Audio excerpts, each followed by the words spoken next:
minasyaitanir rajim. Bismillahirrahmanirrahim. Assalamualaikum warahmatullahi wabarakatuh. Alhamdulillahirabbil alamin.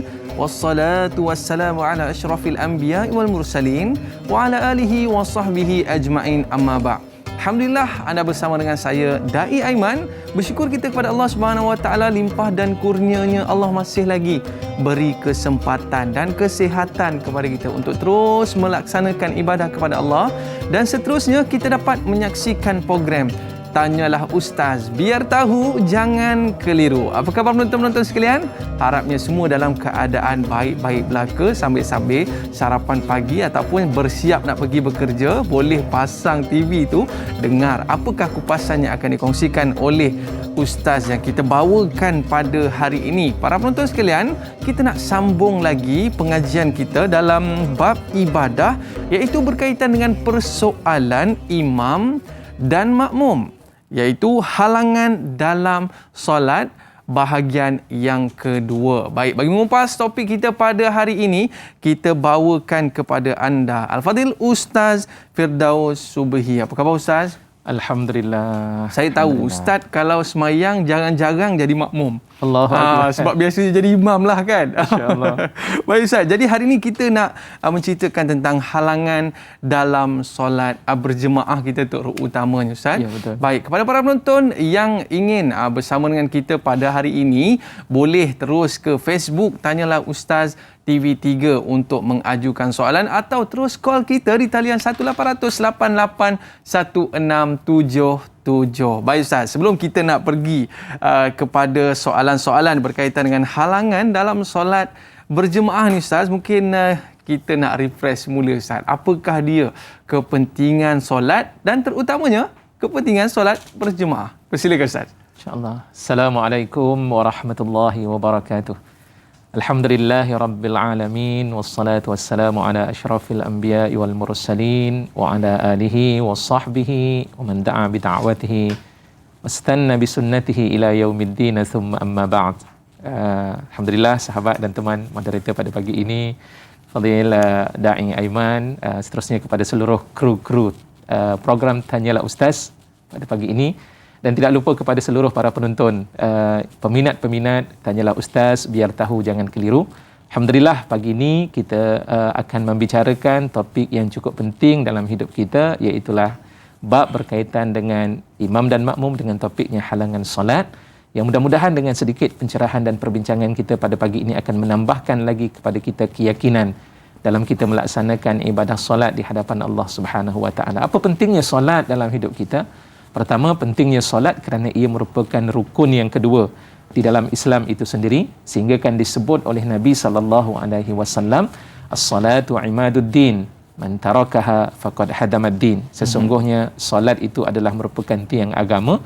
Barang siapa yang meninggalkan ibadah solat, hakikatnya dia telah menghancurkan agama Allah Subhanahu Wa Taala. Bila agama telah pun hancur dalam dirinya, berarti dalam hidupnya sudah tidak lagi mengenal akan Allah Subhanahu Wa Taala. Dan akhirnya seperti mana yang disebut oleh Allah dalam surah Maryam ayat 59, Allah menceritakan fakhalafa min ba'dihim khalfun adha'us salah wattaba'as syahawat fasawfa yalqawna ghayya. Maka nanti akan lahir generasi-generasi yang mana mereka sudah tidak lagi berminat dan mengabaikan akan ibadah salat, dan kemudian mereka mengikut nafsu mereka semata-mata, dan akhirnya mereka menuju ke jalan kesesatan. Itu berkaitan pentingnya salat dalam kehidupan kita. Mereka yang menjaga solat, maka hakikatnya mereka akan dijaga oleh Allah Subhanahu Wa Taala. Terutama ibadah solat subuh. Pagi ini pastikan para penonton yang dikasihi dan dirahmati Allah, solat subuh kita jaga sungguh-sungguh. Ada dua riwayat. Hadis yang pertama, Rasulullah kata man sallas subha fahuwa fi zimmatillah. Dalam hadis yang kedua, Rasulullah mengatakan man sallas subha bi jama'atin fahuwa fi zimmatillah. Barang siapa yang menunaikan salat subuh, dia akan sentiasa dijaga oleh Allah Subhanahu Wa Taala. Dalam riwayat yang kedua, barang siapa yang menunaikan salat subuh secara berjamaah, maka dia akan sentiasa berada di bawah jaminan dan kawalan Allah Subhanahu Wa Taala. Yang kedua, laksanakanlah salat secara berjamaah, yang mudah-mudahan pahala Allah berikan kepada kita dengan lipatan kali ganda. Salatul jamaati afdalu min salatil fadhi bi 27 darajah. Solat secara berjamaah lebih baik berbanding dengan solat secara bersendirian dengan 27 kali ganda yang akan diberikan pahalanya oleh Allah Subhanahu wa taala pada kita. Orang jaga solat, insya-Allah mereka akan bahagia dan memperolehi ketenangan di dunia dan juga di hari akhirat, insya-Allah. Kalau kita tengok Ustaz, di masjid-masjid terutamanya di kawasan Selangor dan juga kawasan-kawasan yang lain Ustaz, berpusu-pusu pagi-pagi 5.30 orang dah berpusu ke masjid untuk mencari, seperti mana Ustaz sebutkan sebentar tadi, orang yang melakukan solat subuh secara berjemaah, Allah akan bagi perlindungan sepanjang hari itu Ustaz. Subhanallah. Baik, kita ada soalan di Facebook bersama dengan sahabat kita. Okey, tapi sebelum tu Ustaz, saya ada satu soalan nak tanya kepada Ustaz. Kadang-kadang bila kita nak jadi imam ni Ustaz, orang bertolak-tolak. Tolak Tok Siap, tolak Tok Bilal kan. Bakat bertolak-tolak. Semua takut nak jadi imam ni Ustaz. Mungkin Ustaz boleh cerita sikit, apa kelebihan kalau jadi imam ni Ustaz? Ada kelebihan dia ke? Masya Allah, apa kelebihan kita menjadi imam? Subhanallah. Para penonton yang dikasihi dan dirahmati oleh Allah Subhanahu wa taala, kalau tidak ada imam, tidak akan berlakulah solat berjamaah, maka akan luputlah pahala berjamaah yang diperolehi dalam kehidupan seorang yang beriman pada Allah Subhanahu wa taala. Dan para penonton yang dikasihi dan dirahmati oleh Allah Subhanahu wa taala, dalam sebuah hadis Nabi sallallahu alaihi wasallam, Rasulullah memberikan kelebihan kedua-dua manusia, yang namanya imam dan yang kedua namanya muazzin. Ya, di mana dalam hadis Nabi sallallahu alaihi wasallam Rasulullah sebut, atwalu a'naqan yaumal qiyamati al-muazzinun. Leher yang paling panjang nanti pada hari kiamat kelak adalah tukang-tukang azan. Maksudnya mereka yang melaungkan azan. Apa maksud leher panjang tu Ustaz? Allah bagi keistimewaan pada mereka nanti pada hari kiamat kelak. Kalau hari ini leher panjang orang semua tak nak. Tapi pada hari kiamat kelak nak menunjukkan keistimewaan yang Allah Subhanahu wa taala berikan kepada tukang-tukang azan. Sebab itu kalau tukang azan tak ada, ambil peluang untuk menjadi muazzin ataupun Bilal gantian. Mudah-mudahan Allah memberikan kelebihan seperti mana yang disebutkan oleh Nabi sallallahu alaihi wasallam. Yang kedua, dalam hadis tersebut disambung oleh Nabi sallallahu alaihi wasallam, Rasulullah kata, Allahumma arsyidil a'immah waghfir lil muazzinin. Ya Allah, ya Tuhanku, kau berikanlah petunjuk dan panduan kepada para imam. Dan ampunkanlah tukang-tukang azan ataupun ampunkanlah mereka yang melaungkan azan. Jadi jelas daripada hal tersebut, Rasulullah begitu mengambil berat tentang imam-imam. Bahkan Rasulullah mendoakan secara khusus kepada imam-imam yang mengimamkan solat di hadapan Allah Subhanahu wa taala. Maknanya ada kelebihan dan keistimewaan yang berlaku. Sebab itu para tokoh-tokoh pimpinan, hatta Rasulullah sallallahu alaihi wasallam tidak menjadi muazzin, tapi Rasulullah menjadi imam. Begitu juga Sayyidina Abi Bakrin As-Siddiq tidak menjadi muazzin, Sayyidina Umar tidak menjadi muazzin. Sebaliknya tugasan utamanya sebagai seorang pemimpin pada saat yang serupa dia mengimamkan solat di hadapan Allah Subhanahu wa taala. Tapi Tok Bilal ni kena pegang kunci masjid Ustaz. Masya-Allah. Dia antara yang paling awal datang masjid dan melaungkan azan. Dia sebab itu dalam hadis Rasulullah kata, waghfir lil muazzinin, ampunkanlah dosa-dosa tukang azan. Kemungkinan ada kelewatan berlaku. Jadi ada doa yang khusus yang disebutkan oleh Nabi sallallahu alaihi wasallam. Masya-Allah, ada jawatan kosong tak untuk Bilal kat mana-mana masjid? Offer dekat saya insya-Allah. Masya-Allah. Masya-Allah. Baik, para penonton sekalian, kita nak raikan soalan di Facebook ni Ustaz berkaitan dengan imam dan makmum ini. Baik, kita nak raikan soalan pertama. Maitun awal bagi soalan. Assalamualaikum Ustaz dan Dai, bersama sahabat tanyalah Ustaz, bagaimana orang-orang yang solat menggunakan kerusi dilarang duduk di barisan hadapan, sedangkan dia datang awal untuk mendapat pahala yang lebih tetapi terpaksa duduk di saf belakang? Adakah dia dapat pahala saf depan Ustaz? Mohon pencerahan Ustaz. Biar tahu jangan keliru. Terima kasih Ustaz. Maitun Bentong Pahang. Dan biasa Ustaz kalau saya tengok di masjid kan, dia letak kerusi tu di hujung sana dan juga di hujung sana. Ini khas untuk orang yang duduk atas kerusi katanya. Allahu akbar. Terima kasih Maitun atas soalan tersebut. Maitun daripada Bentong, mudah-mudahan Allah berikan kelebihan ataupun Allah memberikan kesihatan, amin, dan rezeki yang berpanjangan kepada Maitun. Saya kira Bentong ni juga kawasan yang dilanda banjir. Betul Ustaz. Baru-baru ni mudah-mudahan Allah berikan keselamatan. Baik, persoalan berkaitan tentang mereka yang uzur ketika menunaikan ibadah solat di masjid. Pertama, kalau kita melihat dalam hadis Nabi sallallahu alaihi wasallam, Rasulullah menyebut, idza maridal 'abdu aw safara kutiba alaihi ma kana muqiman sahihan. Apabila seseorang hamba itu sakit ataupun dia berada dalam keadaan disibukkan dengan permusafirannya, maka Allah akan mencatat dan menulis pahalanya berdasarkan di saat ketika dia sihat dan ketika saat dia berada dalam keadaan bermukim. Jadi jelas sekali daripada hadis tersebut, di saat ketika kita sihat, kita sentiasa menjaga ibadah solat dan kitalah yang berada di awal daripada saf tersebut. Jadi berdasarkan kepada hal tersebut, jika memang telah pun ditetapkan oleh pihak masjid, ditentukan pada bahagian belakang contohnya ataupun bahagian tepi kiri dan juga kanan tersebut sebagai tempat orang-orang yang uzur, mudah-mudahan berdasar kepada hadis tersebut, Allah tetap memberikan pahala sepenuhnya. Pahala yang terbaik mereka yang berada di awal saf, kalau sekiranya di saat ketika sihatnya kitalah merupakan orang yang sentiasa menjaga saf yang pertama. Ya, mudah-mudahan begitu. Yang kedua, berkaitan juga dengan orang yang uzur. Dia tidak ada sebenarnya halangan untuk mereka berada pada saf hadapan, melainkan benar-benar berada betul di hadapan imam, di belakang imam, bukan di hadapan imam, memang batal lah solat tersebut. Berada di belakang imam mubasyaratan, maknanya secara langsung ketika itu, maka itu tidak tidak diharuskan untuk mereka berada di sana, sebab ditakuti kalau sekiranya imam berada dalam keadaan terbatal ketika menunaikan solat, nanti yang sepatutnya menggantikan adalah orang yang betul-betul berada di belakang daripada imam tersebut. Termasuklah anak kecil. Kalau sekiranya dia datang awal, ya, sebab dalam hadis Nabi SAW, Rasulullah pun melarang pada kita menarik pada mereka yang mana-mana daripada kalangan mereka ini sudah pun berada pada tempat tersebut, tiba-tiba kita tarik dan kita nak berada di situ. Hukumnya adalah makruh. Ya, ada dalam hadis Nabi SAW, saya terlupa matan hadis tersebut, tetapi Nabi SAW menyatakan demikian. Cumanya dalam hal tersebut, andai kiranya orang yang uzur tadi memang sudah pun berada di hadapan, di saat ketika dia berada pada saf tersebut, ya, maka pada saat yang serupa tidak sewajarnya bagi seseorang jamaah itu menghalaunya. Ji ataupun hajah ni kan sakit, pergilah tempat di hujung sana ataupun bahagian kanan hujung sana itu kan tempat, sedangkan dia telah pun berada di awal waktunya ketika itu berada pada saf tersebut, maka selayaknya dia mendapat tempat tersebut. Sebab dalam hadis Nabi SAW, Rasulullah juga menyebut, innallaha la yanzuru ila suwarikum wala ila ajsamikum walakin yanzuru ila qulubikum wa a'malikum. Sesungguhnya Allah Subhanahu wa taala tidak pernah melihat seseorang itu dengan bentuk badannya, dengan bentuk gambaran apa yang Allah jadikan pada dirinya, begitu juga pada anggotanya.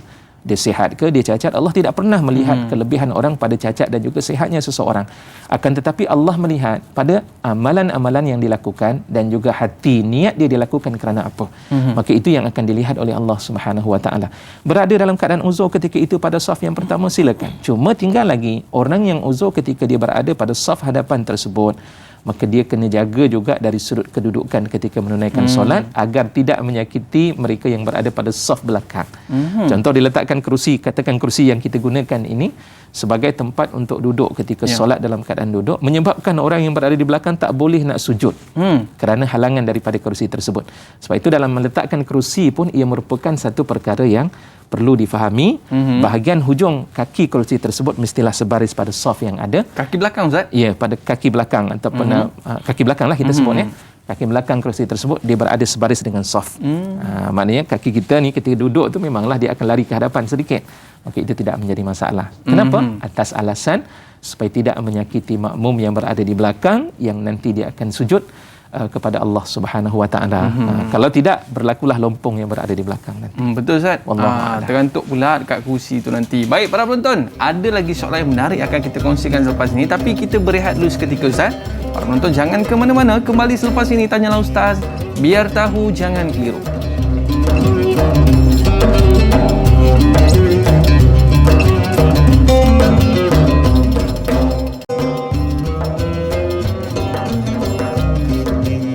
Alhamdulillah, kembali dalam Tanyalah Ustaz, biar tahu jangan keliru. Kepada para penonton yang pernah jadi makmum ataupun imam dan terdapat satu situasi yang mencemaskan, boleh tulis di ruangan komen anda di Facebook Tanyalah Ustaz TV3. Baik Ustaz, kita nak tanya satu soalan ni Ustaz. Soalan ni sering berlakulah. Saya kadang-kadang saya pergi solat di Masjid Shah Alam ni Ustaz. Masjid Shah Alam ni kan besar. Dan bila mana kalau kita tengok imam ni dah dekat nak rakaat yang terakhir lah orang kata kan. Kalau nak pergi ke imam tu alamatnya tak dapatlah berjemaah. Jadi Ustaz, saya pun solat di belakang masjid je. Imam duduk depan tapi saya solat kat belakang je Ustaz. Dalam situasi yang kita paparkan di kaca TV anda ini, adakah boleh macam tu Ustaz? Kita duduk jauh daripada imam. Subhanallah. Para penonton yang dikasihi dan dirahmati oleh Allah Subhanahu Wa Taala, mungkin gambaran ini para penonton ada melihat di kaca televisyen masing-masing berkaitan solat bersendirian. Maklum sajalah masjid besar, tiba-tiba makmum ketika itu muazzin ataupun Bilal ketika itu dah melaungkan iqamah. Kita tidak berkesempatan nak mengejar. Tapi nak juga solat ketika itu nak dapatkan rakaat bersama dengan imam. Ditakuti nanti kalau sekiranya berada di depan, dan waktu itu pun kita tahu imam ni baca laju. Tiba-tiba ni tak boleh ni, kalau pergi ke depan ni imam dah rukuk dah ni contohnya. Apakah dalam keadaan dia menunaikan solat secara bersendirian di belakang itu dia akan menjadikan solatnya sah? Itu persoalan tersebut. Para penonton yang dikasihi dan dirahmati oleh Allah, sebelum daripada itu saya nak menyebut ada sebuah hadis Nabi SAW. Rasulullah kata, "Fala ta'tuha wa antum tas'auna." Janganlah kamu pergi datang untuk menunaikan solat berjamaah dalam keadaan kamu tergesa-gesa. Wa alaikumus sakinah, dan wajib jadikanlah diri kamu dalam perjalanan kamu secara tenang. Sebab kita nak berhadapan dengan Allah Subhanahu Wa Taala. Fama adraktum fasallu. Maka apa yang kamu perolehi daripada solat tersebut, maka tunaikanlah solat tersebut. Wa ma fatakum faatimmu. Dan apa yang luput daripada baki ibadah ataupun baki rakaat yang belum lagi dapat dilaksanakan, sempurnakan akan baki tersebut. Maknanya dalam hadis tersebut mengajar pada kita agar tidak kita tergesa-gesa ketika menunaikan ibadah solat, sebab yang penting saat ketika kita menunaikan solat itu mestilah berada dalam keadaan khusyuk kepada Allah Subhanahu Wa Taala. Itu adalah merupakan intipati utama bagi mereka yang menunaikan solat. Bersandarkan juga dalam surah Al-Mu'minun, Allah menyebutkan orang yang berjaya itu qad aflahal mu'minun, sesungguhnya telah berjaya orang-orang yang beriman, alladzina hum fi salatihim khashi'un, iaitulah orang-orang yang mereka menunaikan solat, mereka tunaikan solat dalam keadaan khusyuk pada Allah Subhanahu Wa Taala. Itu poin penting. Sebab itu ulama-ulama tasawuf mengambil berat tentang hal tersebut. Soalannya tadi, ketika dia menunaikan solat dalam keadaan bersendirian, apakah solat tersebut berada dalam keadaan sah? Jawapannya, solat tetap sah. Kenapa? Sebab dia menunaikan solat masih lagi berada di dalam masjid tersebut. Biarpun masjid tersebut berada dalam 2 tingkat ataupun dia berada di tingkat bawah, dia tak dapat nak kejar ke atas tu, imam waktu itu telah pun mengatakan Allahu Akbar, lantas dia pun berada pada tingkat bawah, dia pun Allahu Akbar. Sah tak solatnya? Jawapannya, solatnya tetap sah.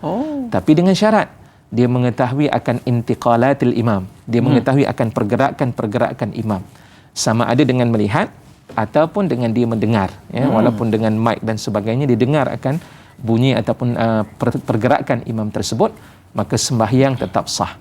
Cumanya dari sudut pahala berjamaah, itu yang menjadi pertikaian di kalangan para ulama. Maka para ulama mengatakan kesempurnaan pahala jamaah itu tidak diperolehi. Sebab tidaklah dinamakan sebagai solat berjamaah sebab dia berada dalam keadaan bersendirian. Ketika itu di saat ketika menunaikan ibadah solat di hadapan Allah Subhanahu Wa Taala.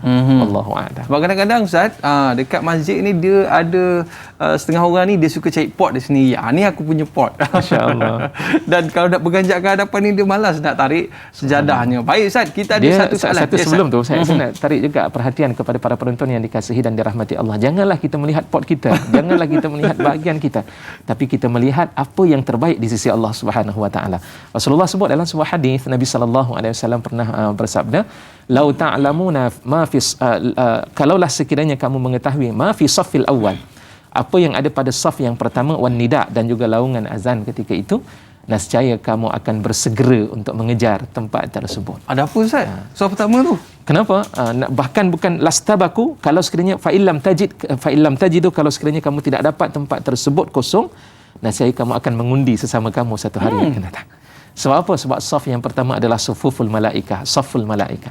Saf yang pertama itu adalah merupakan saf kita sedang duduk bersama dengan malaikat Allah, kita sedang berbaris bersama dengan malaikat Allah. Ini di antara salah satu kelebihan yang diberikan oleh Allah Subhanahu Wa Taala pada saf yang pertama. Sebab itu ada diviralkan, saya ingat ada satu viral tu, bila masjid dibuka sahaja berlari-lari semua nak dapatkan saf yang pertama. Subhanallah. Ada kelebihan yang kadang-kadang kita tidak tahu.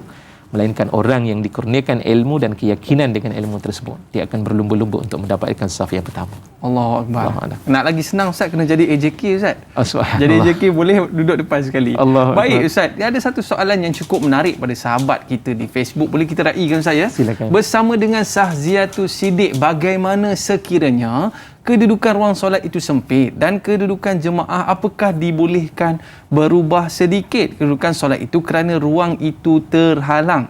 Mohon pencerahan Ustaz, terima kasih.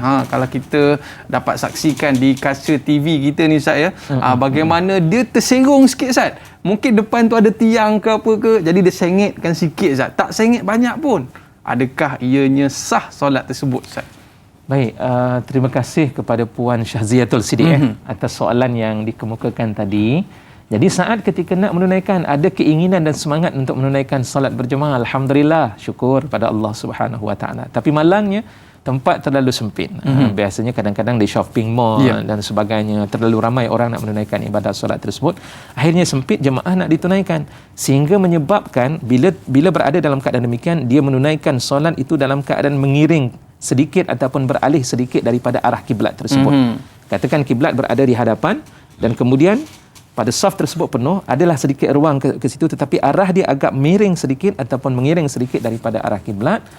Maka kita kena ingat, para penonton yang dikasihi dan dirahmati oleh Allah Subhanahu Wa Taala, di antara min syuruti sihhatis salah, di antara syarat sahnya salat itu adalah istiqbalul qiblah. Dia mestilah menghadap ke arah kiblat. Dan itu disebut oleh Allah antaranya dalam surah Al-Baqarah pada ayat 144. Di mana kisah Nabi SAW, waktu itu Rasulullah diarahkan untuk menunaikan solat ke arah Masjidil Haram. Qad nara taqalluba wajhika fis sama' falanwalliyannaka qiblatan tardaha, dan akhirnya kerana sayang dan cintanya Rasulullah kepada Baitullahil Haram, akhirnya Allah tukarkan Kaabah itu sebagai kiblat kepada umat Islam. Yang asalnya itu adalah Baitul Maqdis, dan kemudian diubah dengan Masjidil Haram. Dan Allah sebut dalam ayat tersebut, fawallu wujuhakum syatral Masjidil Haram. Jadi hendaklah memalingkan wajah kamu itu semuanya ketika menunaikan solat ke arah Masjidil Haram. Wa haitsuma kuntum fawallu wujuhakum, ya, syatrah. Di mana sahaja kamu berada, mestilah palingkan wajah kamu ke arah kiblat tersebut. Jadi selagi kalau kita tidak mengarah kepada kiblat, sedangkan kita tahu arah kiblat tersebut, tapi disebabkan nak dapatkan jamaah tersebut, kita tunaikan dalam keadaan mengiring sehingga lari daripada arah kiblat, maka solat kita tidak sah. Solat tetap tidak sah, sebab syarat sah, di antara syarat sah menunaikan solat itu mestilah mustaqbilal qiblah. Dia mestilah mengarah ke arah kiblat itu sendiri.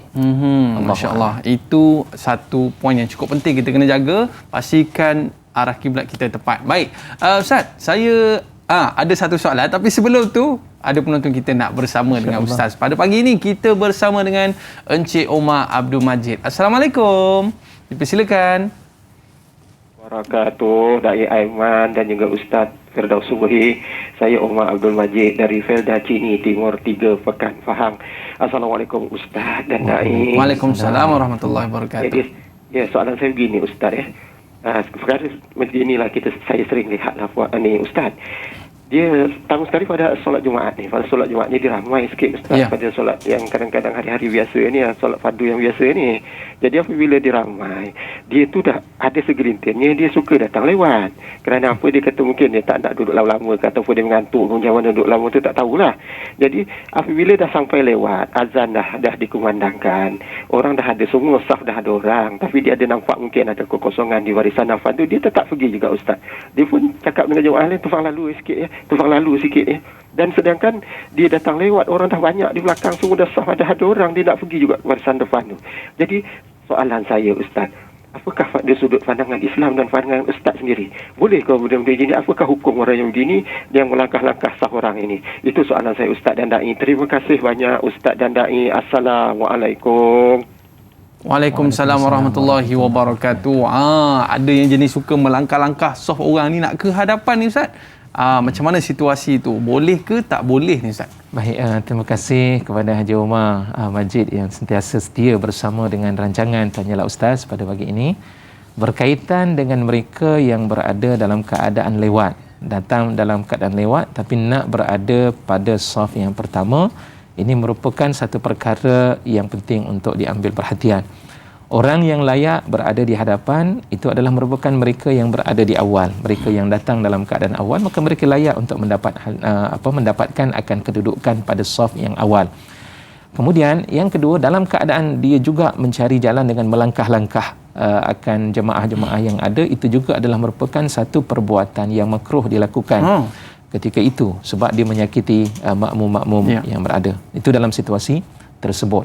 Tetapi satu perkara yang perlu diambil perhatian, jika sekiranya ada kekosongan memang berada di depan, tidak ada siapa yang mengisi tempat tersebut, maka itu merupakan satu kesilapan pada jemaah yang datang ketika itu. Malaslah nak bangun sebab jemaah itu salah satu di antara perkara yang perlu diambil perhatian. Bila kita datang awal, duduklah kita di hadapan dengan kelebihan-kelebihan saf tersebut. Bahkan ada dalam hadis Nabi SAW, Rasulullah bersabda, khairu sufufir rijali awwaluha wa syarruha akhiruha, wa khairu sufufil mar'ati wa khairu sufufin nisa'i akhiruha wa syarruha awwaluha, atau kama qala Nabi SAW. Sebaik-baik saf bagi golongan lelaki itu adalah di awal. Jadi saf-saf yang berada di awal ini, barisan-barisan yang berada di awal itu adalah merupakan barisan yang terbaik bagi mereka yang ingin menunaikan solat secara berjamaah.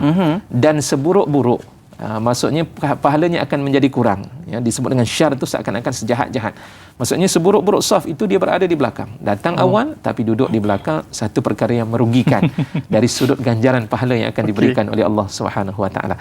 Maka saya kira tidak salah jugalah daripada orang yang datang tadi, dia tengok depan ada kosong, tak ada siapa pun yang duduk, lantas dia mengambil kesempatan untuk berada di hadapan. Itu satu perkara yang juga perlu untuk diambil perhatian oleh mereka yang datang awal tapi tidak mahu untuk mengisi kekosongan-kekosongan saf yang berada di awal. Sebab Rasulullah mengatakan saf yang pertama itu adalah saf yang terbaik bagi lelaki, dan saf yang berada di belakang-belakangnya itu adalah merupakan saf yang kurang dari sudut pahalanya.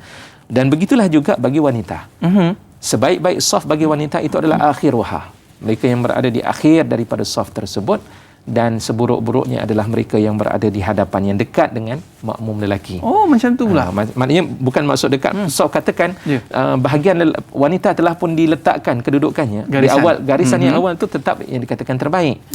Cumanya kalau sekiranya dia berada betul-betul dekat. Kenapa dikatakan yang terburuk bagi wanita itu yang dekat dengan lelaki? Sebab dia akan menimbulkan fitnah, suaranya didengari, mungkin lelaki yang berada di belakang dengar suara wanita ni seronok lah, ni siapa dia ni, ternampak pula dan akhirnya menimbulkan fitnah-fitnah yang lain, perkara-perkara yang lain. Kan disebut sautul mar'ah ini aurah, sautul mar'ah adalah fitnah, suara wanita itu adalah satu fitnah. Jadi begitu juga dengan hal-hal yang lain, sebab wanita ni dari sudut jasadnya dia lebih membawa fitnah berbanding dengan jasad yang ada pada lelaki itu sendiri. Macam biasalah Ustaz, duduk dekat tepi pintu masjid, senang nak keluar katanya Ustaz. Allah. Baik, kita nak berehat seketika. Para penonton jangan keluar lagi. Kembali selepas ini Tanyalah Ustaz, biar tahu jangan keliru.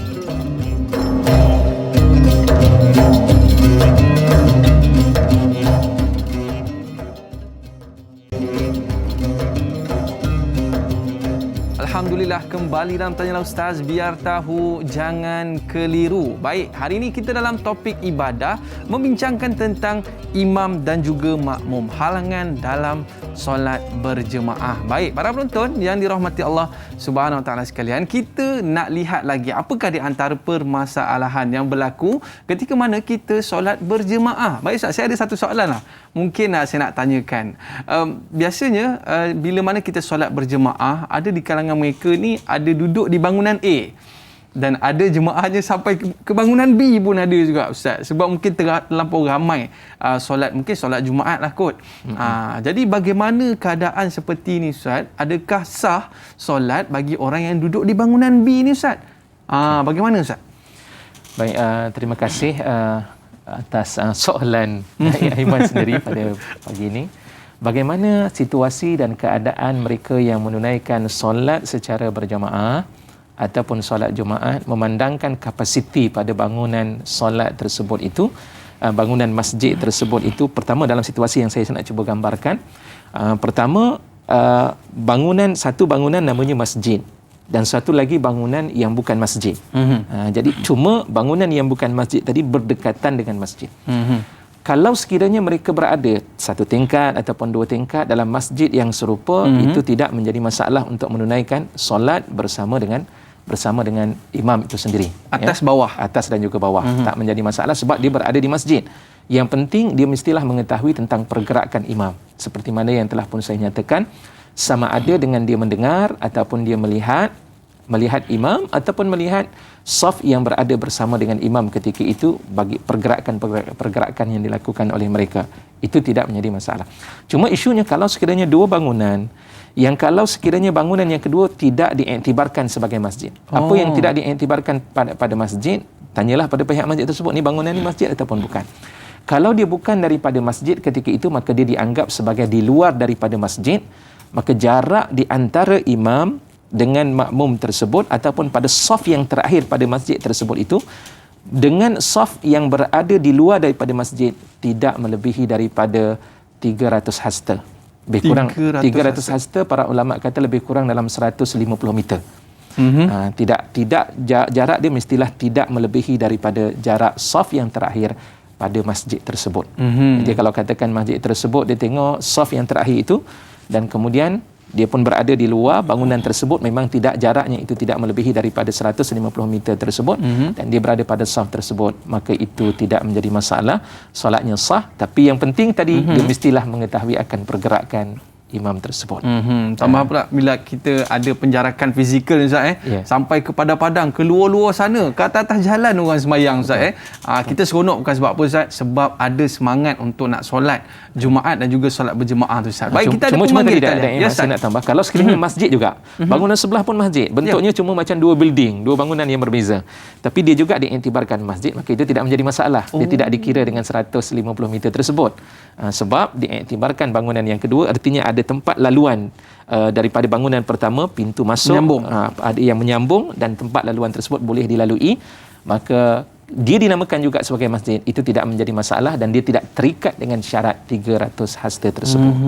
Mungkin bangunan pertama ni lelaki, bangunan kedua ni perempuan. Untuk perempuan. Nampak berasing tapi dia ada laluan menyambung Ustaz maka kalau diiktibarkan, dianggap sebagai masjid, maka dia tidak terikat dengan 300 hasta tersebut. Okey, jelas. Baik para penonton sekalian, kita ada pemanggil di talian. Boleh kita raikan saya? Ya, silakan. Kita bersama dengan Puan Supinah Yusof. Assalamualaikum.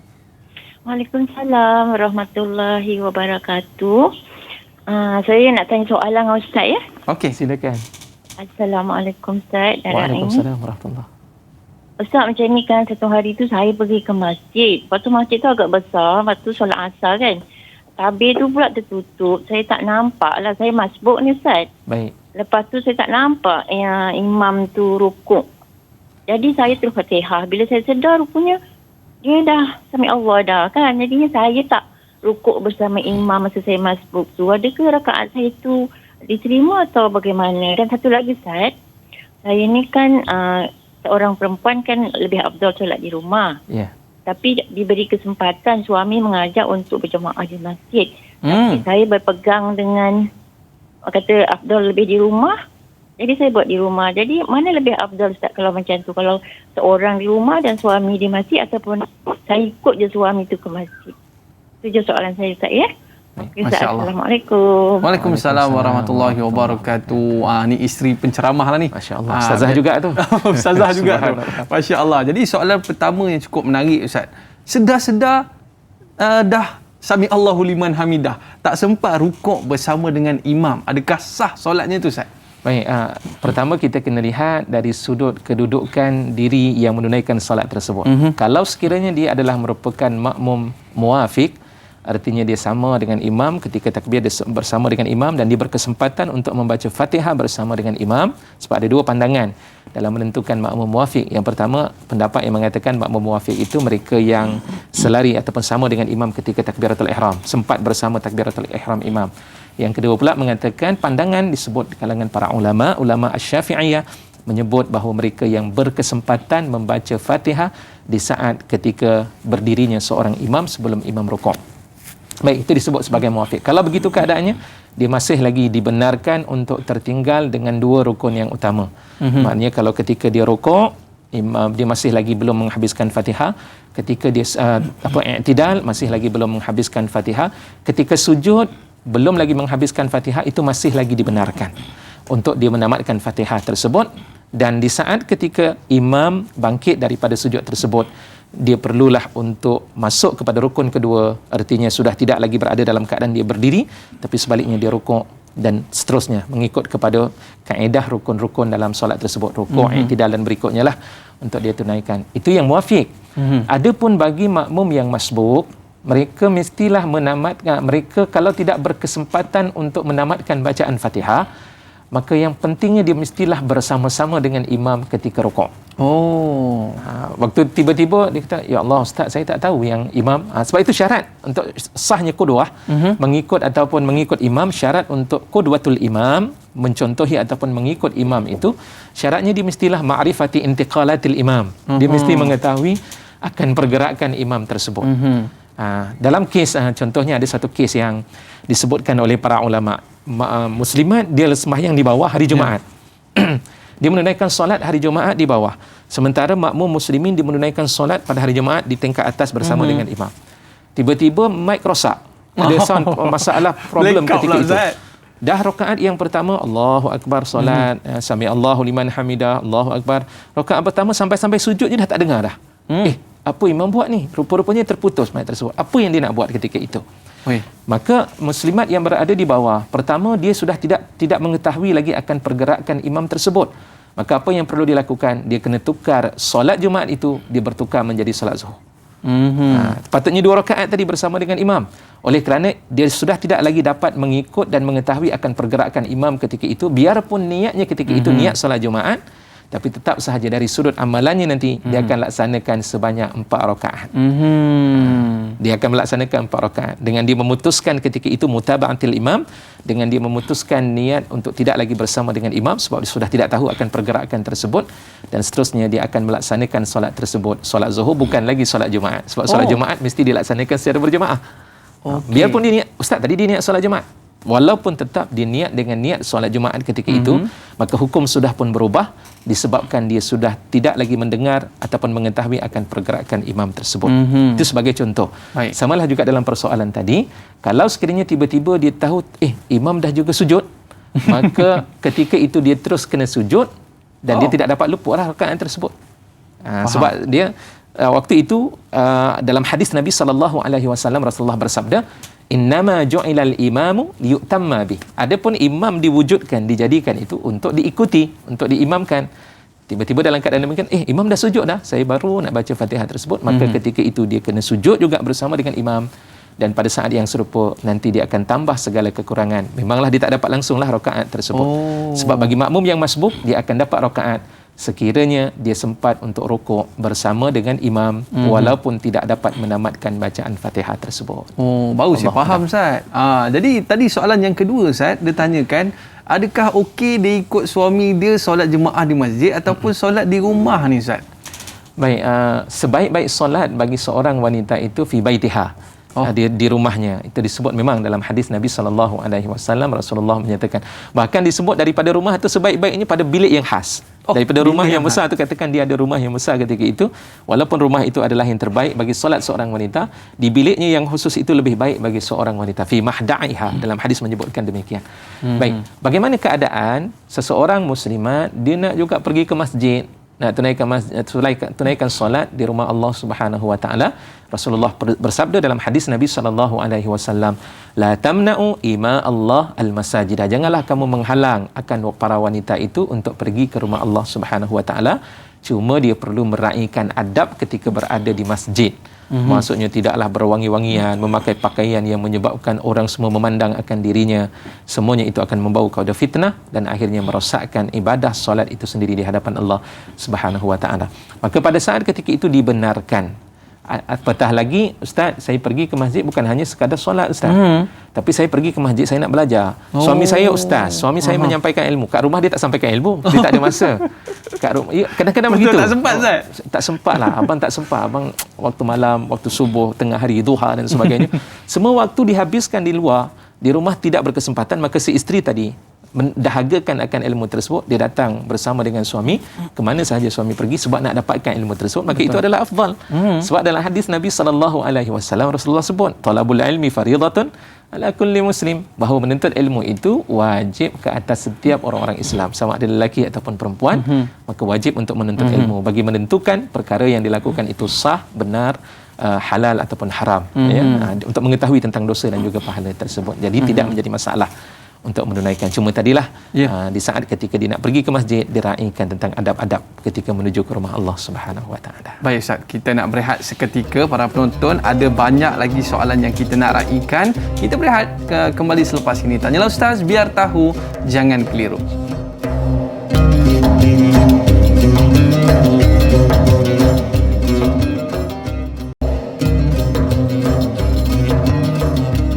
Alhamdulillah, kembali dalam Tanyalah Ustaz, biar tahu, jangan keliru. Baru-baru ni Ustaz, sahabat-sahabat kita banyak diuji dengan banjir. Dan ada yang menghayat hati kita Ustaz, bila mana yang ditenggelami banjir itu adalah masjid. Dan Al-Quran semua rosak. Dan mereka tidak dapat menunaikan solat di masjid. Namun begitu Ustaz, keimarahan ataupun semangat untuk jemaah ni masih membakar dalam jiwa mereka, yang mana mereka tetap mengadakan solat berjemaah, tapi mereka kena cari kawasan tanah lapang, sama ada di padang ataupun di kawasan yang luas. Baik Ustaz, tapi persoalannya Ustaz, boleh ke solat di tanah lapang ini kita jadikan kawasan solat? Sebab maklumlah kawasan lapang ni kan macam-macam, ada serangganya lah, anjing lalu lalang lah dan sebagainya. Jadi adakah boleh kita solat jemaah di kawasan lapang ni Ustaz? Baik, pertama menarik tentang soalan tersebut, lagi-lagilah dengan situasi yang berlaku pada hari ini dengan banjir yang dahsyat dan banjir yang teruk. Masjid dipenuhi dengan lumpur, yang saya sendiri pun turut terlibat untuk membersihkan rumah-rumah Allah Subhanahu Wa Taala. Quran yang melekat, kadang-kadang nak cabut pun payah dan akhirnya terpaksa untuk dilupuskan. Semua itu di antara perkara-perkara yang kadang-kadang menimbulkan suatu ibrah dan pengajaran-pengajaran yang perlu untuk kita ambil perhatian. Baik, persoalan tersebut saya nak luaskan sedikit. Bagaimana kalau sekiranya keadaan masjid tersebut hancur? Maksudnya ketika ditenggelamkan air, bukan sekadar tenggelam, hilang semua dengan bangunan-bangunan tersebut kosong. Jadi apakah tempat ketika mereka mendirikan solat tersebut tidak dinamakan masjid? Contohnya jadilah tanah lapang tersebut. Apakah ia nama tanah lapang ataupun ia dikategorikan sebagai masjid? Tetap juga ia dinamakan sebagai masjid. Tapi tak ada bumbung Ustaz? Walaupun tidak ada bumbung. Zaman Nabi SAW, kalau kita melihat dulu Masjid Nabawi itu hanya diletakkan dengan tiang-tiang ataupun diletakkan pelepah-pelepah tamar sebagai atapnya sahaja. Sekadar apa yang ada ketika itu, dan tempat solatnya adalah tanah, ya, kawasan tersebut. Sebab itu tidak hairan di zaman Nabi ada kes yang berlaku, seorang Arabi, seorang Arab berdalaman yang dikencing di Masjid Nabi SAW. Rasulullah kata biarkan, dan kemudian Rasulullah minta pada para sahabat tuangkan saja air pada tempat tersebut, sebab tanah dia terus menyerap ke dalam kan, jadi disiramkan air tersebut. Itu ada perbincangan berkaitan. Nak ceritanya, zaman Nabi tempat sujudnya itu adalah tanah ataupun padang pasir. Jadi situasi tersebut, jika sekiranya tenggelam dan hancur serta meninggalkan tanah lapang tersebut, kita letakkan tikar ataupun tempat untuk menunaikan solat, maka tempat itu juga adalah merupakan namanya masjid, kerana dia adalah merupakan tempat yang telah pun diwakafkan untuk menunaikan ibadah solat dan mendirikan ibadah solat Jumaat. Itu satu. Yang kedua, berkaitan masjid dah penuh tadi, dah lumpur, belum lagi dibaiki, kapek, terpaksa nak dapatkan dana daripada masyarakat, masih lagi belum dapat mencukupi akan dana tersebut. Jadi apa dia nak buat? Akhirnya dia buat satu kawasan baru sebagai menggantikan satu kawasan lapang yang berdekatan dengan masjid tersebut sebagai tempat untuk mendirikan solat Jumaat. Apakah solat Jumaat tersebut sah? Jawabnya, solat Jumaat tersebut sah, apatah lagi dengan solat-solat jamaah yang biasa pada ibadah solat 5 waktu tersebut tetap dianggap sebagai sah. Kenapa? Sebab ketika itu dianggap sebagai darurah. Ya, solat Jumaat itu adalah wajib untuk dilaksanakan. Jadi tempat sudah tidak ada, maka lapangan itu jugalah dijadikan tempat untuk ibadah solat Jumaat di sisi Allah Subhanahu Wa Taala. Tak kira apa saja, yang paling penting Ustaz, kita melihatkan kawasan itu bersih, tak ada najis, dan yang mana kita boleh melakukan solat berjemaah di situ. Baik Ustaz, kita ada sahabat kita ni nak tanya satu soalan yang cukup menarik bersama dengan Sal Rasid Cik. Bagaimana solat berjemaah bagi kaum wanita yang terhalang dengan langsir yang tebal dan tidak terbuka, yang mana tidak dapat dilihat pergerakan imam? tetapi dapat diikuti pergerakan imam berdasarkan suara imam yang jelas. Adakah sah solat berjemaah kaum wanita tersebut? Mohon pencerahan Ustaz. Sebab ada kadang bukan setakat langsir Ustaz, terhalang dengan tembok, terhalang dengan sliding dan sebagainya Ustaz. Tapi masih mendengar suara imam tu. Adakah sah Ustaz?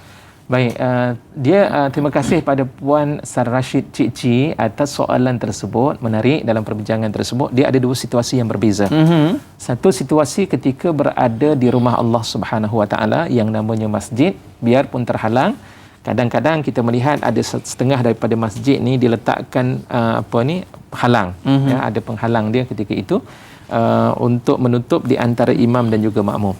Sama ada dengan tadi yang disebutkan dengan langsir yang tebal, ataupun mungkin dengan dinding tutup terus laluan wanita tu daripada arah belakang, lelaki daripada arah kiri dan juga kanan, sehingga akhirnya memang menutup sehingga menyebabkan muslimat tidak melihat akan imam tersebut. Jika sekiranya dia berada di masjid, cukup dengan dia mendengar pergerakan imam ketika itu, ataupun dengar, sama ada dengar ataupun dia melihat.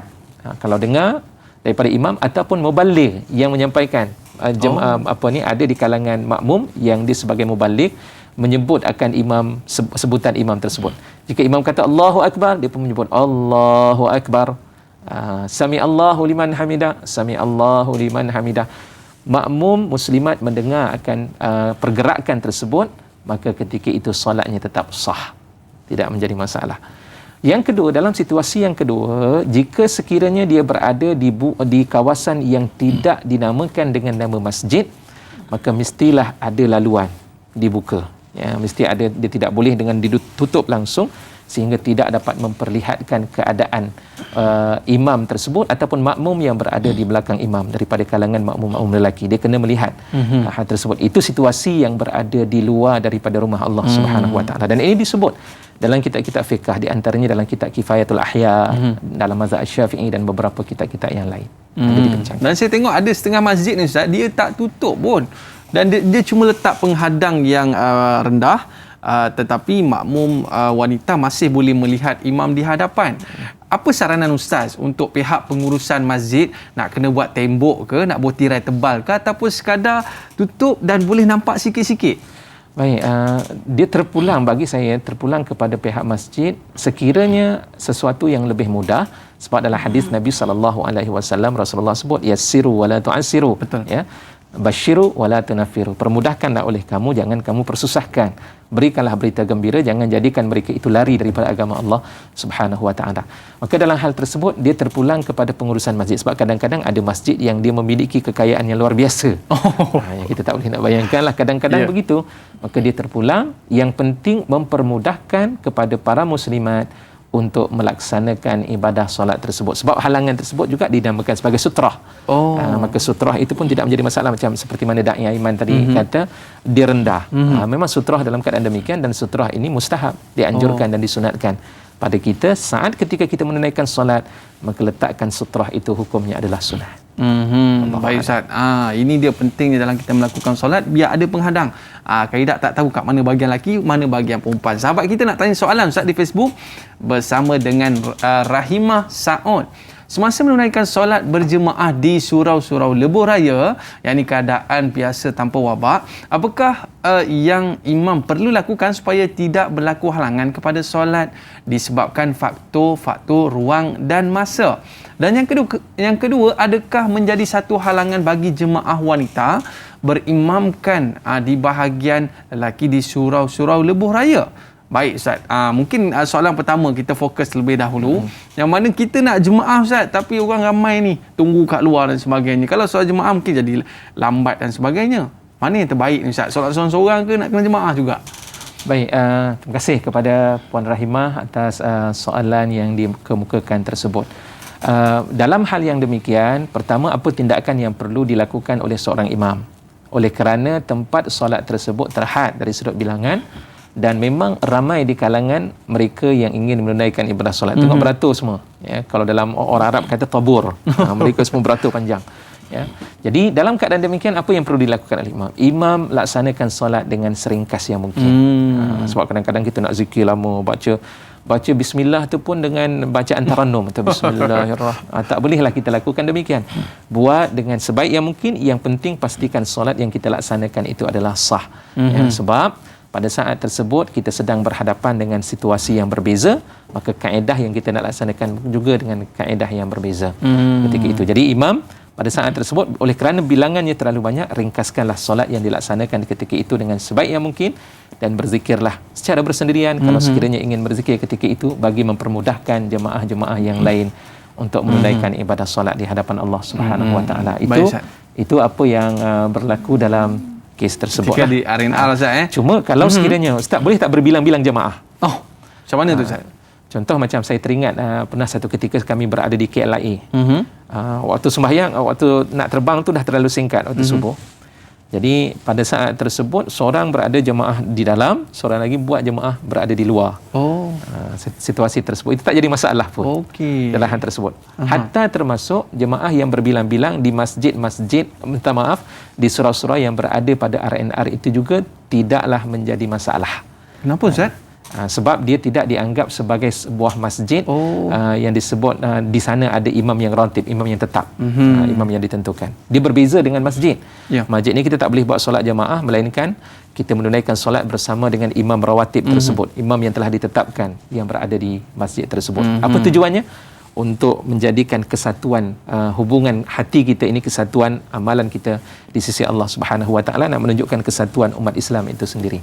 Dia berbeza dengan masjid tersebut, surau yang berada di R&R, dia tidak ada imam yang tetap ketika itu. Jadi masing-masing ketika itu dibenarkan untuk kita menunaikan solat dalam keadaan berjemaah yang berbeza. Apatah lagi saya nak buat solat jemaah secara qasar, jamak dan qasar.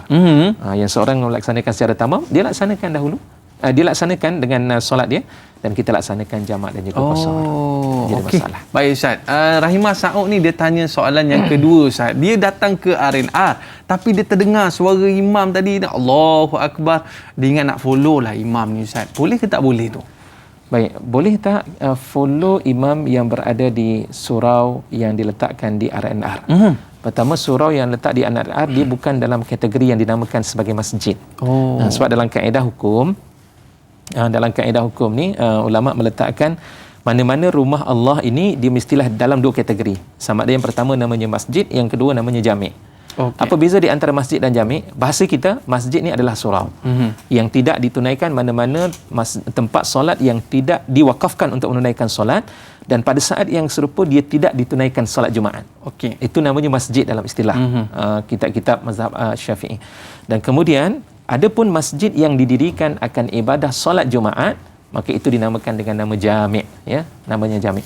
Kedua-dua kes tersebut, dalam hal tersebut itu tidak menjadi masalah. Dia nak dengar, Ustaz saya nak mengikut imam. Pada saat tersebut dalam keadaan tertutup, tak nampak, maka itu tidak menjadi masalah. Cuma masalah yang ditimbulkan oleh para ulama ini kalau sekiranya dia berada di luar daripada rumah Allah Subhanahu Wa Taala, sama juga dengan R&R, dia hanya sekadar mendengar ketika itu, sebab ditambah dalam kitab-kitab mazhab Syafi'i, dia mestilah ada tempat yang dia boleh melihat pergerakan yang dilakukan oleh imam itu sendiri. Baik Ustaz, saya ada satu soalan Ustaz. Tadi Ustaz sebut solat berjemaah di masjid yang besar. Tapi bila tak boleh kita banyak jemaah lah. Tapi persoalannya Ustaz, bila dah habis solat berjemaah tu, kan, saya ni datang lambat. Jadi kita saya nak mencari jemaah-jemaah. Mana pula jemaah yang nak join ni kan? Ada kat sana satu. Kat sana pun ada satu. Macam mana ni Ustaz? Macam mana keadaan tu Ustaz? Okey, bagaimana keadaan situasi oleh kerana masjid itu besar? Pertama, kita kena lihat dalam keadaan situasi, ya. Jika sekiranya masjid tersebut kecil dan kita mengetahui siapa yang lebih dahulu menunaikan solat tersebut, maka kita tunaikanlah solat bersama dengan mereka. Ketika itu. Dalam keadaan demikian, pertama, solat jemaah tadi dah habis dah. Solat jemaah tersebut sudah habis dan dia tidak menjadi masalah ketika itu ta'addud jama'atus solah, berbilangnya solat jemaah tersebut, tetap solat itu sah. Tapi yang terbaiknya untuk kita laksanakan mereka yang mendahului solat jemaah tersebut, ketika selesainya imam menunaikan solat jemaah. Kalau kita tahu, kalau tidak tahu tidak menjadi masalah untuk menunaikan solat pada mana-mana solat tersebut. Cumanya ada sebagian ulama mengatakan menunaikan solat dalam keadaan berbilang-bilang sedemikian rupa hukumnya adalah makruh di masjid. Baik Ustaz. Allahu a'lam. Kalau untuk solat yang pertama tu okeylah, tak ada masalah, memang kita ikut imam Ustaz ya. Baik, kita dah tamat di TV3 dan kita akan sambung lagi 30 minit di TV9. Para penonton yang nak terus tahu apakah soalan yang akan kita tanya kepada Ustaz selepas ini, terus setia bersama dengan kami di Tanyalah Ustaz, biar tahu jangan keliru. Kita berehat seketika. لا إله إلا الله وحده لا شريك له له الملك وله الحمد وهو على كل شيء قدير لا إله إلا الله وحده لا شريك له له الملك وله الحمد وهو على كل شيء قدير.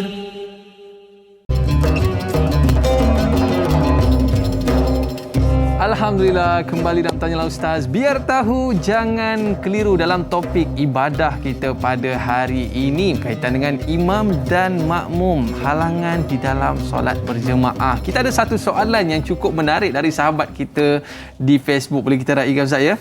Baik, kita bersama dengan Ruby Abu Bakar. Apakah halangan sekiranya dalam keluarga itu menjadi imam terdiri daripada orang kelainan upaya OKU? Mohon perkongsian ilmu daripada Ustaz. Baik, terima kasih kepada Puan Ruby Abu Bakar Ruby. Subhanallah, jarang kita dengar nama. Baik, apa hukumnya kalau sekiranya seorang imam itu adalah OKU? OKU ni perlu untuk kita perhatikan. OKU bagaimana? Kalau sekiranya dia adalah merupakan OKU, artinya cacat, dia tidak boleh berdiri, maka dia sembahyang dalam keadaan duduk, maka ketika itu kita berimamkan dengan imam tersebut. Catatannya apa yang perlu diambil perhatian, dari sudut bacaannya adalah bacaan yang betul.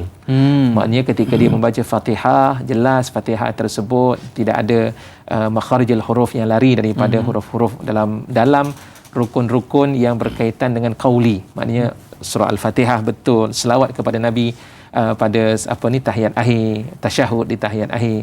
Maka bacaan-bacaannya adalah tepat dan betul, maka tidak menjadi masalah kalau sekiranya berimamkan dengan imam yang berada dalam keadaan OKU. Ya. Sebab zaman Nabi SAW pernah ketika Rasulullah SAW satu ketika berada dalam keadaan sakit, sahabat-sahabat Nabi SAW menziarahi Rasulullah, dan di waktu itu solat telah pun masuk. Maka baginda SAW menjadi imam ketika itu dalam keadaan duduk, sementara makmum yang berada di belakang daripada kalangan para sahabat Nabi SAW menunaikan dalam keadaan berdiri. Jadi dalam hal tersebut solat tetap sah. Sementara kalau sekiranya imam dari sudut bacaannya tidak betul, OKU tersebut, dia nak juga menjadi imam, sedangkan makmum yang berada di belakang bacaannya betul, maka makmum yang bacaan betul tadi tidak sah akan solatnya kerana berimamkan dengan imam yang bacaannya tidak betul. Sebab itu kalau katakan Ustaz, saya nak berimamkan dengan imam yang bisu, macam mana kita nak tahu bacaannya? Maka pada saat tersebut solatnya tetap tidak sah, sebab kita tidak tahu dari sudut bacaan yang dibaca. Sedangkan Fatihah itu adalah merupakan ruknun min arkanis solat, salah satu rukun daripada rukun-rukun solat. Jadi ada beberapa kriteria dan juga kategori OKU yang boleh menjadi imam, dan ada kategori OKU yang tidak boleh menjadi imam di atas sebab apabila bacaan-bacaan tersebut tidak menepati dengan apa yang disebutkan. Itu imam Ustaz. Ya. Macam mana pula dengan makmum? Ada di kalangan makmum ni mungkin di kalangan orang yang kurang pendengaran ataupun pekak, dan juga kurang penglihatan ataupun kita sebut buta. Bagaimana dia nak menjadi imam ni Ustaz? Tak dengar pula suara imam ni kan? Ataupun tak dapat melihat pergerakan imam ni.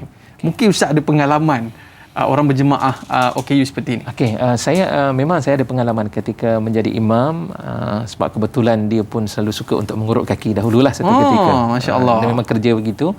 Jadi dia cerita, Ustaz saya ni tak berapa, dia tidaklah buta tapi tidak berapa nampak. Nampak hanya sekadar warna, dia tahu. Dan jarak dekat sungguh barulah dia mengetahuinya. Baik, dalam keadaan demikian apa yang boleh dilakukan olehnya? Dia boleh untuk menunaikan solat secara berjamaah bersama dengan imam, dengan syarat dia mengetahui akan pergerakan imam itu sendiri. Jadi kalau dia tahu, selesai masalah. Sama ada dia tahu pergerakan imam tu melalui dengan teman rapatnya yang berada di sebelah. Jadi teman rapat ni paling tidak nanti kata ketika menunaikan sembahyang, kamu sentuh saya dengan mungkinlah ada beberapa isyarat yang tertentu yang tidak dianggap sebagai pergerakan yang besar. Selagi mana dia mengetahui akan pergerakan imam ketika itu, selagi itulah solatnya dianggap sebagai sah berjemaah. Okey, saya pernah sembang dengan mak saya lah suatu ketika dulu kan. Rasanya mak saya pun ada menonton pada hari ni Ustaz. Sebab ada satu ketika tiba-tiba mikrofonnya blackout ataupun suraunya blackout sekejap je Ustaz. Tapi suara imamnya tidak kedengaran. Tapi dalam keadaan seperti itu kita boleh agak lah sebab nampak bunyi orang turun, orang bangun kan. Jadi kita boleh agak sama ada rukuk, sujud dan sebagainya. Selang beberapa minit menyala balik mikrofon Ustaz. Jadi dia meneruskan solat bersama dengan imam. Adakah agak-agak tadi tu Ustaz diterima? Okey, pertama dari sudut kaedah dalam Islam ni, Islam meletakkan al-yaqinu la yuzalu bisyak. Bahawa yakin itu dia tidak boleh dihilangkan dengan keraguan. Macam mana boleh menimbulkan yakin? Antaranya iaitulah dengan kita menganggap pergerakan tersebut. Dah imam tadi dia membaca ghairil maghdubi alaihim waladdallin, ya, amin sebagai contohnya. Dan kemudian tiba-tiba pada saat ketika membaca surah Al-Ikhlas, Qul huwallahu ahad, kemudian sampai Qul huwallahu ahad itu tiba-tiba terputus mayat tersebut. Jadi dia boleh buat andaian ketika itu, dia pun membaca Allahu samad lam yalid wa lam yulad lam yakul lahu kufuwan ahad, dan kemudian dia rukuk. Selepas daripada rukuk ketika itu barulah dia mendengar bunyi tersebut keluar, Sami Allahu liman hamidah. Tiba-tiba imam menyebut Sami Allahu liman hamidah, maka ketika itu sembahyangnya masih lagi sah. Salat tersebut. Tapi kalau dalam tempoh masa yang lama, jarak yang panjang, 5 minit dengar, apa imam buat ni ya? Suara masih lagi tidak kedengaran, maka ketika itu apa yang perlu dia lakukan? Dia mufaraqah daripada imam tersebut. Sebab dia tidak tahu lagi pergerakan apa yang berlaku dalam pergerakan imam tersebut. Seperti mana yang saya nyatakan tadi dalam kes yang berlaku dalam salat Jumaat tadi, terputus dan dia tidak tahu apa yang dibuat, maka apa yang berlaku ketika itu hendaklah mufaraqah daripada imam tersebut. Tahu dah tayar akhir dah Ustaz. Allahu Akbar. Baik, sahabat kita ni ada satu soalan yang cukup menarik Ustaz daripada dia. Boleh tak saya tambah sedikit tadi, kalau sekiranya kita masih lagi nak meneruskan bersama dengan imam, di dalam keadaan berdiri dia tunggu apa yang sedang berlaku kepada imam ketika itu, tiba-tiba dia dengar imam sudah pun sujud, sedangkan dia masih lagi berada dalam keadaan berdiri, apa yang dia nak buat? Dia terus sujud bersama dengan imam. Boleh juga dilakukan dalam keadaan demikian sekiranya ingin mendapatkan pahala jemaah tersebut. Katakan imam ketika itu telah pun sujud, dan kemudian dia baru mendengar imam tadi sebut Allahu Akbar, dia sujud, dia kelihatan dengan melihat mungkin dia dengar dan sebagainya, ataupun mungkin ada slide gambar yang ada ketika itu.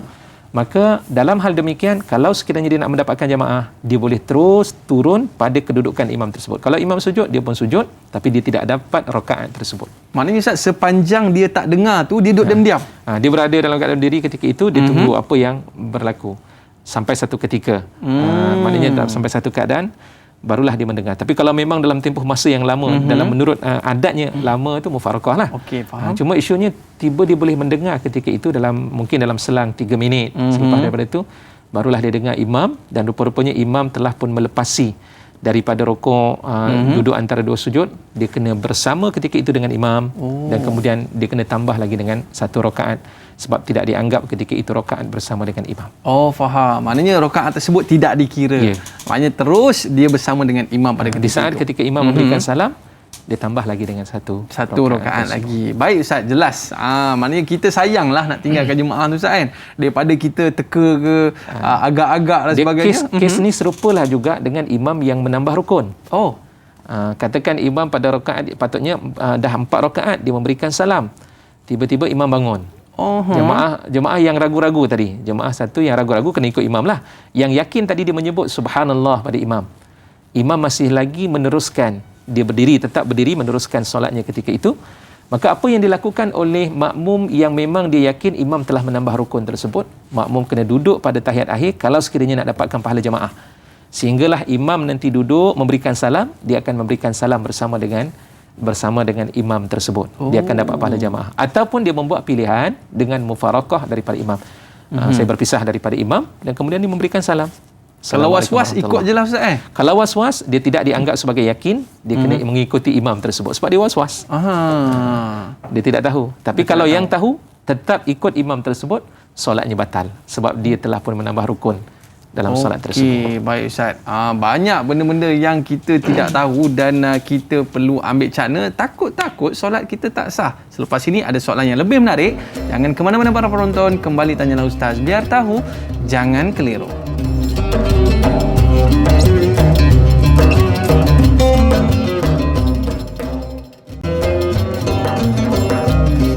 Alhamdulillah, kembali dalam Tanyalah Ustaz. Biar tahu, jangan keliru. Baik, seronok Ustaz. Bila mana kita dapat mengekalkan solat jemaah kita. Rupa-rupanya bila kita jaga solat jemaah ni, Allah akan atur masa kita Ustaz. InsyaAllah. Dalam kesibukan kita di luar sana, dalam kepenatan kita berniaga ke bekerja ke kan, pastikan kita menjaga solat jemaah. Tapi Ustaz, hari-hari jadi imam solat subuh, macam mana boleh konsisten Ustaz? Allahu Akbar. Boleh kongsi sikit tak? Pertama, yang menariknya Allah sebut dalam Quran, ada satu ayat yang cukup menarik. Allah kata, in tattaqullah yaj'al lakum furqana wa yukaffir ankum sayyi'atikum wa yaghfir lakum dhunubakum, ila akhiril ayat. Ada 3 poin penting. Kalau sekiranya kita telah menjadikan dan membentuk diri kita menjadi insan-insan yang bertakwa kepada Allah Subhanahu wa taala, Allah akan menjadikan pertama, yaj'al lakum furqana. Allah akan menjadikan bagi kamu itu pemisah untuk kamu mengetahui yang baik dengan yang buruk, yang benar ataupun yang salah, dan termasuklah menjadikan kita semakin rajin untuk kita melaksanakan amal ibadah tersebut. Dan yang kedua, Allah akan menghapuskan dosa-dosa kecil, wa yukaffir ankum sayyi'atikum, dan Allah mengampunkan juga dosa-dosa besar yang dilaksanakan sekiranya syarat bertakwa kepada Allah Subhanahu wa taala. Ciri takwa tu banyaklah. Tapi kalau kita telah meletakkan title dalam kehidupan kita sebagai title orang-orang yang muttaqin, orang-orang yang bertakwa kepada Allah, banyak kelebihan-kelebihan yang Allah Subhanahu wa taala berikan. Jadi salah satu di antara ciri untuk orang yang bertakwa ni jaga solat. Sebab solat tu adalah satu perkara yang dijaga. Dan menarik, ada sebuah hadis yang menarik dalam sebuah hadis kudusi.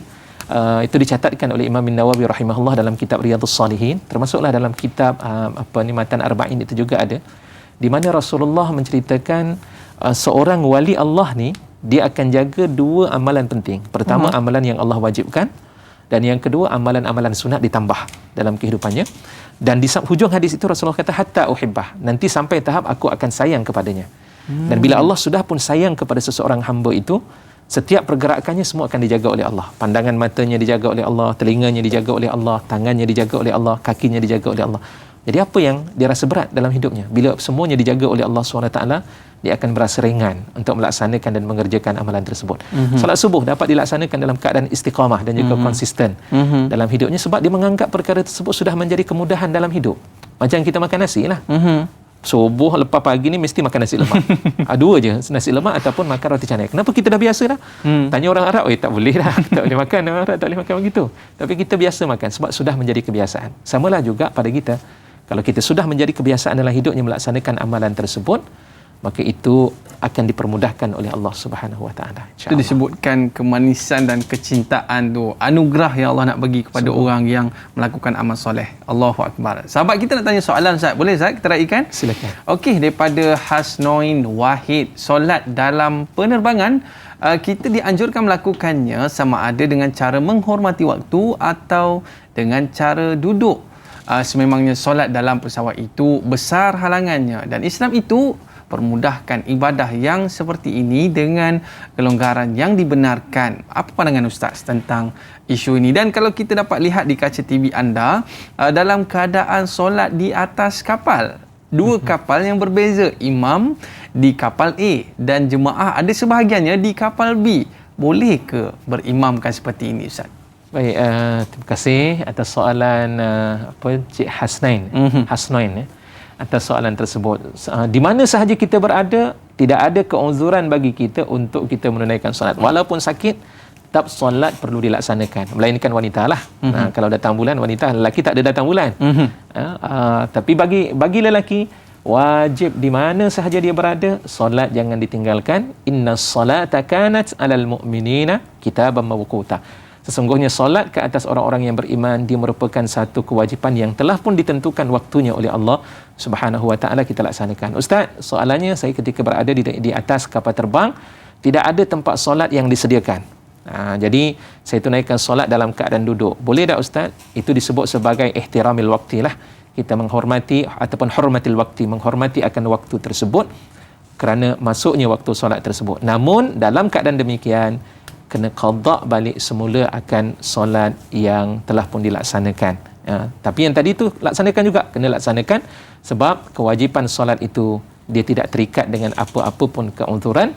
Dalam apa juga keadaan solat tetap perlu dilaksanakan. Biarpun dalam keadaan tak berpakaian. Ustaz, saya sembahyang dalam keadaan tak berpakaian. Dah memang tidak ada pakaian, duduk di penjara sebagai contohnya. Dikenakan hukuman, pelbagai bentuk hukuman, pakaian tidak disediakan, apa yang dia nak buat? Solat tetap dilaksanakan ketika itu.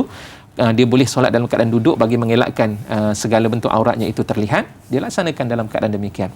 Baik, kalau sekiranya dalam solat tadi di kapal terbang sudah disediakan tempat untuk tunaikan solat dan kemudian telah disediakan wuduk pun sudah ada, maka solatlah macam biasa untuk ditunaikan akan solat tersebut. Cuma tadi dalam soalan tersebut ada tak dinamakan sebagai solat menghormati waktu? Jawapannya ada. Bila masuk sahaja waktu solat, tetapi syarat-syarat sah solatnya itu masih lagi belum sempurna. Tidak ada air wuduk, tidak ada untuk tempat bertayamum, ataupun tidak ada tempat lokasi yang membolehkan dia menunaikan solat dalam keadaan berdiri, ataupun arah kiblat masih lagi tidak dapat untuk diarahkan ketika menunaikan solat tersebut. Dia boleh solat dalam apa juga keadaan, cuma dalam hal tersebut kena qada semula akan solat yang telah pun dilaksanakan tadi sebab dia tidak mencukupi syarat-syarat dan juga rukun-rukun yang telah pun diwajibkan untuk menunaikan ibadah solat tersebut. Baik. Kemudian dalam isu yang kedua pula, situasi menunaikan solat di kapal. Ada dua kapal tersebut. Okey, jadi apakah sah solat tersebut dilaksanakan?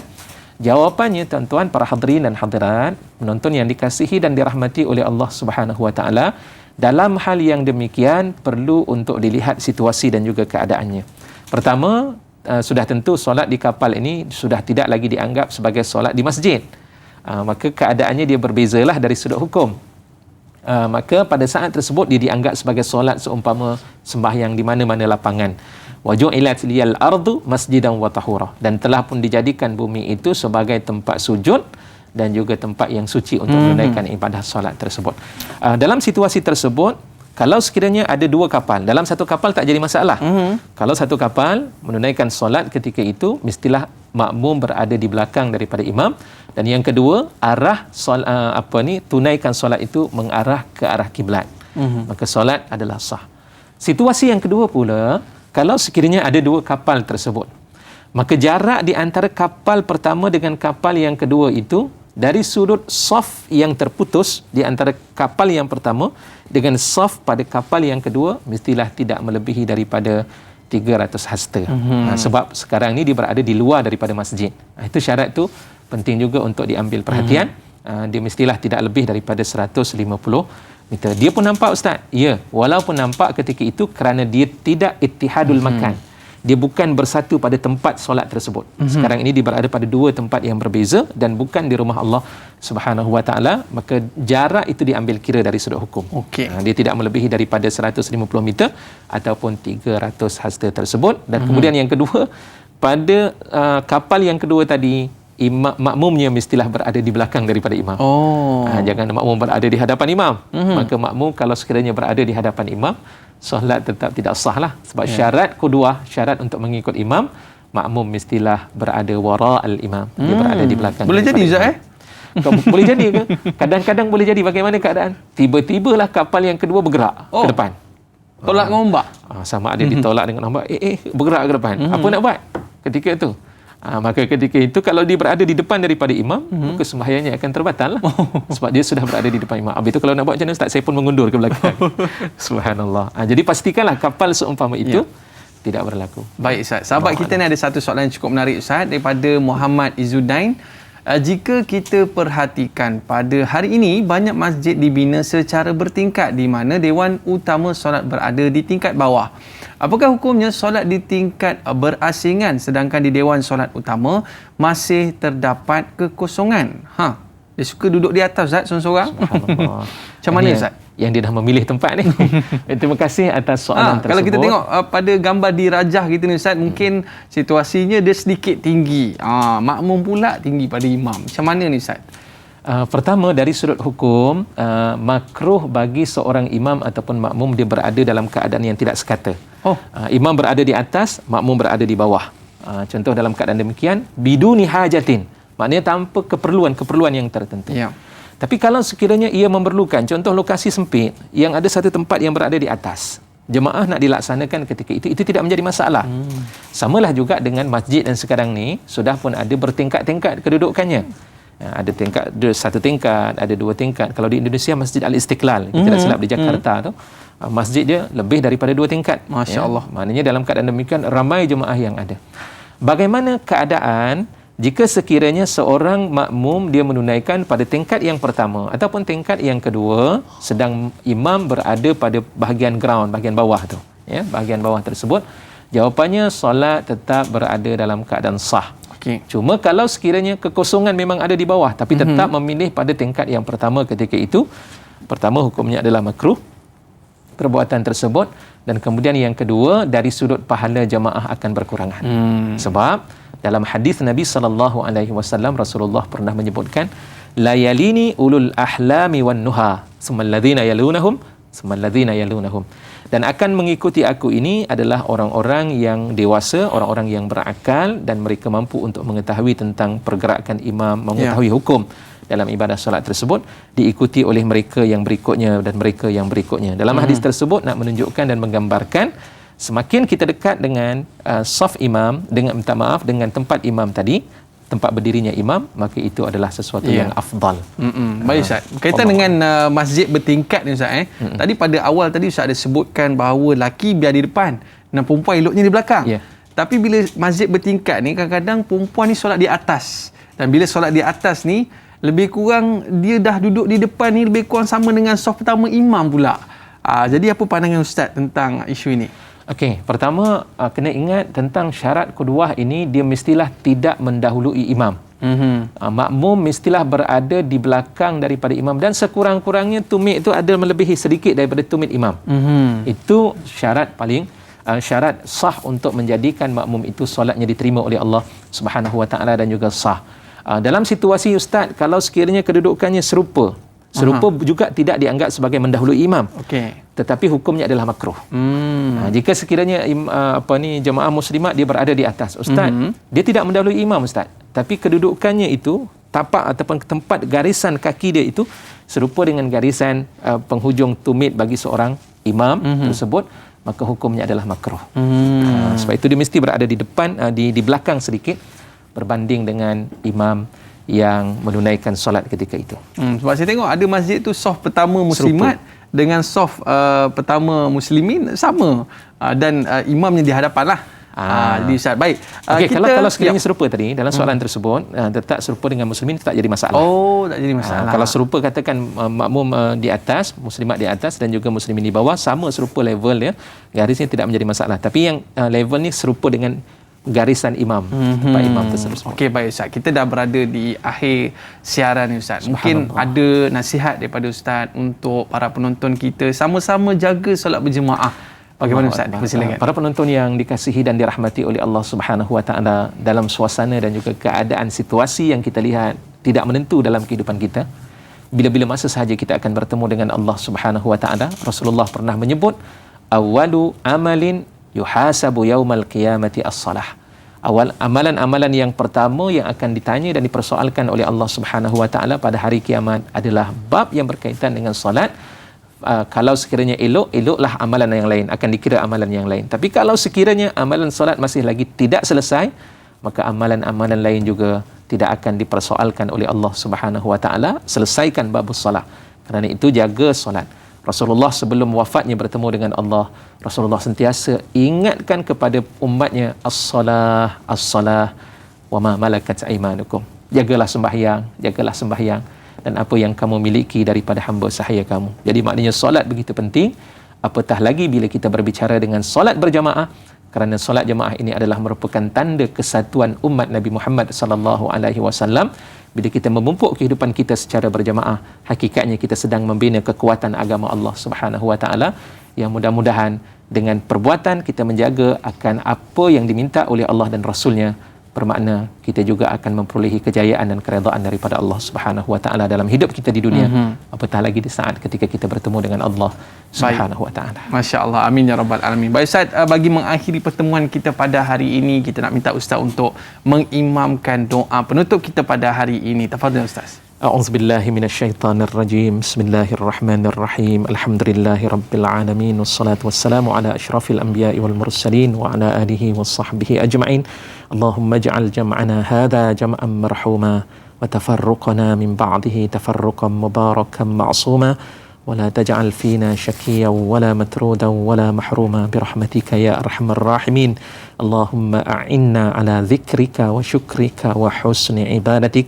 اللهم إنا نسألك الهدى والتقى والعفاف والغنى ربنا هب لنا من أزواجنا وذرياتنا قرة أعين واجعلنا للمتقين إماما ربنا آتنا في الدنيا حسنة وفي الآخرة حسنة وقنا عذاب النار وصلى الله على سيدنا محمد وعلى آله وصحبه وسلم الحمد لله رب العالمين. Amin, amin, amin ya rabbal alamin. Terima kasih Fadil Ustaz atas penjelasan yang diberikan sebentar tadi berkaitan dengan imam dan juga makmum. Baik para penonton, esok temu janji kita dalam pengajian hadis 40 Imam Nawawi Sendi Agama Islam sama dengan sahabat saya moderator Dai Anas dan juga panel tuan guru kita Al-Fadil Ustaz Ahmad Fuad Muhammad Mokhtar. Para penonton sekalian, saya Dai Aiman mohon maaf di atas lanjur kata terlajak bicara. Like dakwah, share ilmu. Assalamualaikum warahmatullahi